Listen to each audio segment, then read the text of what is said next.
ಕರಾವಳಿಯ ಪ್ರಮುಖ ಜೀವನಾಡಿಯಾಗಿರುವ ನೇತ್ರಾವತಿ ಸೇತುವೆ ಇದೀಗ ಅಪಾಯದ ಕರೆಗಂಟೆಯಾಗಿದೆ. ಹೌದು, ಸೇತುವೆಯ ಮೇಲ್ಭಾಗದಲ್ಲಿ ರಸ್ತೆ ಸಂಪೂರ್ಣವಾಗಿ ಹದಗೆಟ್ಟಿದ್ದು ವಾಹನ ಸವಾರರು ಜೀವ ಕೈಯಲ್ಲಿ ಹಿಡಿದು ಸಂಚರಿಸುವಂತಾಗಿದೆ.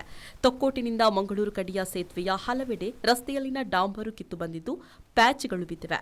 ಮುಖ್ಯವಾಗಿ ರಸ್ತೆಯ ಕೆಲವೆಡೆ ಆಳವಾದ ಬಿರುಕುಗಳು ಕಾಣಿಸಿಕೊಂಡಿದ್ದು ಇದು ಮುಂದಿನ ದಿನಗಳಲ್ಲಿ ದೊಡ್ಡ ಹೊಂಡಗಳಾಗಿ ಮಾರ್ಪಟ್ಟು ಭೀಕರ ಅಪಘಾತಗಳಿಗೆ ಆಹ್ವಾನ ನೀಡುವ ಸಾಧ್ಯತೆ ಇದೆ. ದಿನನಿತ್ಯ ಸಾವಿರಾರು ವಾಹನಗಳು ಸಂಚರಿಸುವ ಈ ಮಾರ್ಗದಲ್ಲಿ ರಸ್ತೆ ದುಸ್ಥಿತಿ ವಾಹನ ಸವಾರರ ಪಾಲಿಗೆ ನುಂಗಲಾರದ ತುತ್ತಾಗಿದೆ.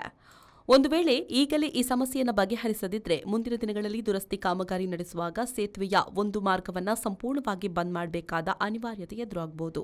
ಇದು ಅನಿವಾರ್ಯವಾಗಿ ಭಾರೀ ಟ್ರಾಫಿಕ್ ಜಾಮ್ಗೆ ಕಾರಣವಾಗಿ ಸಾರ್ವಜನಿಕರಿಗೆ ತೀವ್ರ ತೊಂದರೆ ಉಂಟು ಮಾಡಲಿದೆ. ಆದ್ದರಿಂದ ರಾಷ್ಟ್ರೀಯ ಹೆದ್ದಾರಿ ಪ್ರಾಧಿಕಾರದ ಅಧಿಕಾರಿಗಳು ತಕ್ಷಣವೇ ಸ್ಥಳಕ್ಕೆ ಭೇಟಿ ನೀಡಿ ರಸ್ತೆಯನ್ನು ಪರಿಶೀಲಿಸಬೇಕು. ಯಾವುದೇ ಅನಾಹುತಗಳು ಸಂಭವಿಸುವ ಮುನ್ನವೇ ಅಗತ್ಯ ದುರಸ್ತಿ ಕಾರ್ಯವನ್ನು ಕೈಗೊಳ್ಳಬೇಕು ಅಂತ ಸ್ಥಳೀಯರು ಮತ್ತು ವಾಹನ ಸವಾರರು ಒತ್ತಾಯಿಸುತ್ತಿದ್ದಾರೆ.